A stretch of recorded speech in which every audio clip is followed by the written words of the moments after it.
আল্লাহ রাব্বুল আলামিন ডাক দিয়ে বলেন ওয়ালিল্লাহি মা ফিস সামাওয়াতি ওয়া মা ফিল আরদ ওয়া কাফা বিল্লাহি ওয়াকিলা।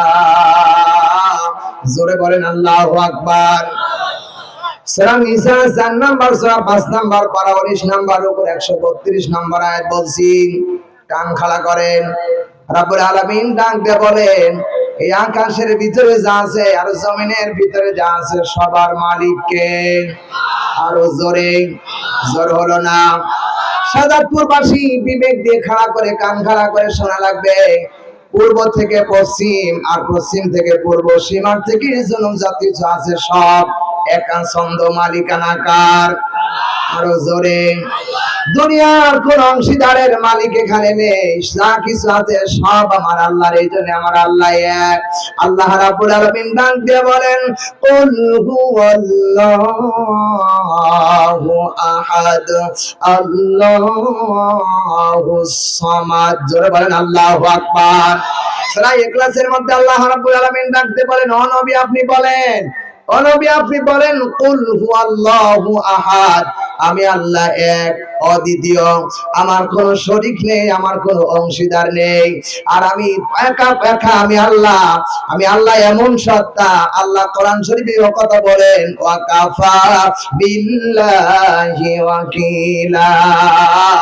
এই পৃথিবী এত বড় বিশাল জমিনটাকে চালাতে যার আমার আল্লাহর কোন সেনাবাহিনীর প্রয়োজন লাগে না। কোন বান্দার কোন যত মানুষ যদি কোন একটা ক্ষেত খামার আবাদ করতে যায়, চাষাবাদ করতে যায়, তার সাহায্য লাগবে, নাঙ্গল লাগবে, গরু লাগবে, হাল লাগবে। আমার আল্লাহ ডাক দিয়ে বলেন এত বড় পৃথিবী আমার এগুলো চালানোর জন্য কোন সেনাবাহিনীর দরকার হয় না। চিল্লা এখন আল্লাহু আকবার। প্রশ্ন আসতে পারে হুজুর তাহলে আল্লাহ রাব্বুল আলামিন এতগুলো ফেরেশতা বানিয়েছে কেন? বলেন এত বড় বড় ফেরেশতা আল্লাহ কেন বানিয়েছে? কারণটা কি? আল্লাহ রাব্বুল আলামিন বান্দা বলেন, আল্লাহ বলেন বান্দা এই ফেরেশতা আমার জন্য কাজ করে না, সকল ফেরেশতা আমার বান্দার জন্য আমি আল্লাহ বানিয়েছি। আল্লাহু আকবার। শুধু তাই না, আল্লাহ রাব্বুল আলামিন বলেন হুয়াল্লাযী খালাকাকুম মা ফিল আরদি জামিআ। আল্লাহ পাক বলেন এই পৃথিবীতে আমি আল্লাহ যা কিছু তৈরি করেছি সব আমি আমার বান্দাদের জন্য তৈরি করেছি। আল্লাহু আকবার। এগুলো সব আল্লাহ বানিয়েছেন। চন্দ্র লাগবে আল্লাহ, আলো লাগবে আল্লাহ চন্দ্র বানালেন। রাতের সৌন্দর্য বাড়ানোর জন্য আল্লাহ তারকা দিলেন। বান্দার খাদ্যের জন্য সূর্যের তাপ লাগবে আল্লাহ সূর্য বানায় দিলেন। আল্লাহ পানির ব্যবস্থা করলেন। সবকিছু কেবলমাত্র আমার আল্লাহ রাব্বুল আলামিন বানিয়েছে। আমার ভাইরাম, গরু ছাগল আল্লাহ দান করেছে। গরু ছাগল জবে করে ফেরেশতারা খায়নি, আল্লাহ খায়নি। গরু ছাগল জবে করে খেয়েছে আমরা। জোরে বলেন ঠিক কিনা? সুতরাং আল্লাহ রাব্বুল আলামিন ডাক দিয়ে বলে বান্দা এত বড় বিশাল পৃথিবী চালাতে গিয়ে আমার কোন সেনাবাহিনী লাগে না, তাহলে ফেরেশতা বানানো হলো কেন? শুনে রাখো অবিশ্বাসের মুসলমানেরা, কোন বান্দা যখন ওই ইশার নামাজের পরে ঘরের ভিতরে ওযু অবস্থায় ঘুমিয়ে যায়, ঘুমিয়ে যাওয়ার পরে ওই ফেরেশতা যখন ওযু অবস্থায় দাঁড়িয়ে যায়, শুয়ে যায়, আল্লাহ রাব্বুল আলামিনের নবী বলেন তার ডান পাশে একজন আর বাম পাশে একজন, দুইজন ফেরেশতা দাঁড়িয়ে যায়।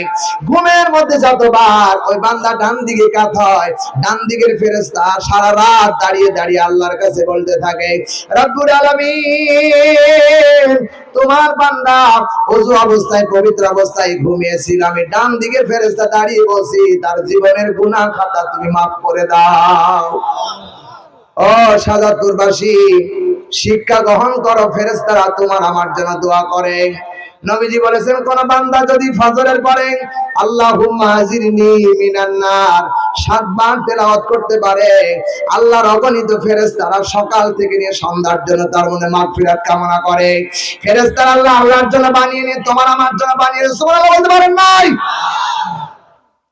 আমার ভাইরাম, সুতরাং যা কিছু আল্লাহ বানিয়েছেন ওই আল্লাহ বলতেছেন আকাশ আর জমিনের একছন্দ মালিক আমি আল্লাহ। কে? বলেন বলেন বলেন আরো জোরে। কেমন আল্লাহ? আল্লাহ রাব্বুল আলামিন বলতেছেন, ইন্নাল্লাহা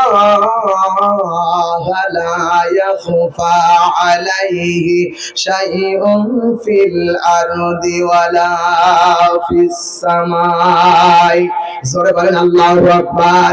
সূরা ইমরান 3 নম্বর সূরা 3 নম্বর পারা প্রথম নাম্বারের উপর 5 নম্বর আয়াত বলছি, আল্লাহ এমন সত্তা, ইন্নাল্লাহা নিশ্চয় আল্লাহ তাআলা, লা ইয়াখফা কোন কিছু তার কাছে গোপন নেই। সামান্য পরিমাণ আকাশ আর জমিনের ভিতরে যা আছে আল্লাহর কাছে একটি গোপন নেই। আমার বিশ্বাস এই আয়াত প্রমাণ করে হাসিনা আলেমদের সাথে যা করেছে আল্লাহর কাছে খবর আছে। কথা বলেন। আমার বিশ্বাস এই আয়াত প্রমাণ করে উবাইদুল কাদের যা করেছে খবর দুনিয়ার কেউ না জানলে আল্লাহর কাছে আছে না নেই। আমার ভাইরে আয়াতই প্রমাণ করে কিয়ামতের ময়দানে আমার আল্লাহ এই বান্দাদের চেহারা দেখে দেখে এদের কাজকর্ম দেখে আমার আল্লাহ তাদেরকে বিচার করবে। বলেন। সুতরাং আমার ভাইরা, আল্লাহ রাব্বুল আলামিন ডাকতে বলে বান্দা শুধু এখানে শেষ নাই। কোরআনে কারিমে আল্লাহ রাব্বুল আলামিন বলেন, ইয়ালামু খাইনাতাল আয়ুনি ওয়া মা তুখফিস সুদূর। জোরে বলেন আল্লাহু আকবার।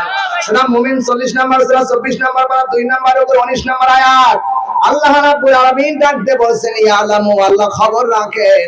ও আমার ভাইরা, আমার আপনার চোখের পাতা কতবার পড়বে আর কতবার উঠবে এ খবরও আমার আল্লাহর কাছে আছে না নেই। এমনকি অন্তরের ভিতরে যা কল্পনা হয় খবর আমার আল্লাহর কাছে আছে।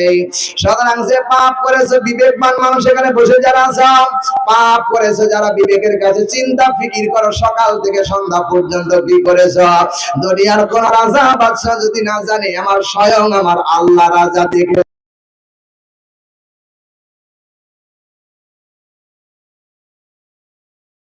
কারিমের আয়াত একটা মিথ্যা না সন্দেহ নেই।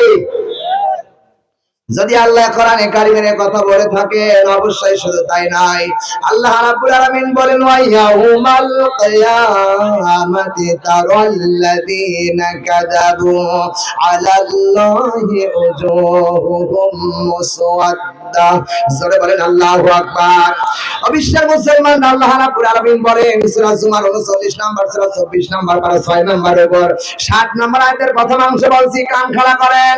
কিয়ামতের কঠিন ময়দানে যখন আল্লাহ বান্দাকে তুলবে, এই দুনিয়ায় যারা আল্লাহর ব্যাপারে মিথ্যা কথা বলছে, আল্লাহর ব্যাপারে কোনো সিদ্ধান্ত নিতে পারেনি, কিয়ামতের ময়দানে যত পাপ বান্দা করেছে এই সিয়ারার ময়দানে আমার কালো বর্ণ করে আল্লাহ তার সিয়ারায় ফুটায়া তুলবে। এখানে যারা বসে আছো, যদি কেউ ফ্রি টক টাইমের কোনো মেয়ের সাথে এসএমএস এর মাধ্যমে কথা বলো, ওইটাই চেহারা দেখা যাবে।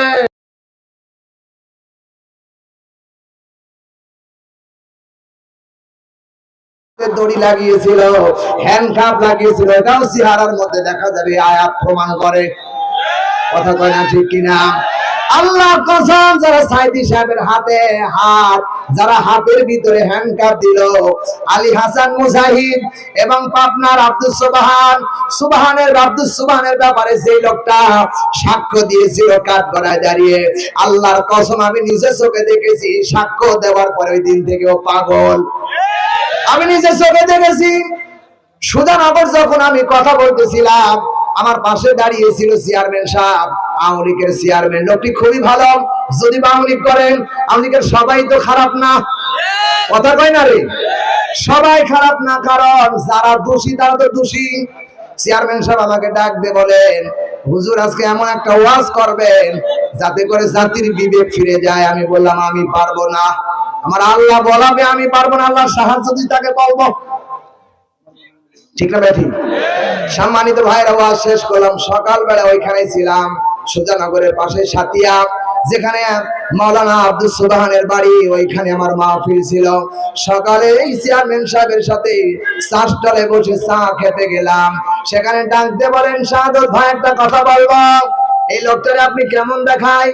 বলে, আমি তো মনে করতেছি এই লোকটা পাগল, পাগলের চাইতেও পাগল। উনি চেয়ারম্যান সাহেব ডাকতে বলছেন, মাওলানা এই লোকটাই ছিল আব্দুল সুবহানের, মাওলানা আব্দুল সুবহানের সাক্ষী। যেদিন থেকে সাক্ষী দিয়েছে, মিথ্যা সাক্ষী দেওয়ার কারণে আল্লাহ ওকে পাগল বানিয়ে দিয়েছে। আমার ভাইরা, বিশ্বাস করো পৃথিবীতে আল্লাহ কোরআনে কারিমের মধ্যে ডাক দিয়ে বলেছেন হকুল জাল হক ওয়া যাহাকাল বাতিল ইন্নাল বাতিলা কানা যাহুকা।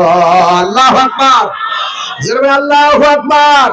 কোরআনের সঠিক বিচার চাইতে কারা কারা যারা দুই হাত তুলে আল্লাহরে দাঁড়ায়া দেখাও, সবাই দাঁড়িয়ে দেখাও, দাঁড়াও সবাই দাঁড়াও, লিল্লাহে তাকবীর, লিল্লাহে তাকবীর।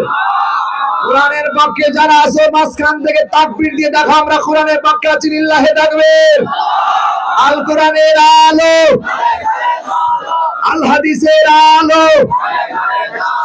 আজকের মাহফিলের প্রধান বক্তা বলেন জিন্দাবাদ, আর বলেন জিন্দাবাদ। আল্লাহ আজকের মাহফিল কবুল করে যাবেন। আল্লাহ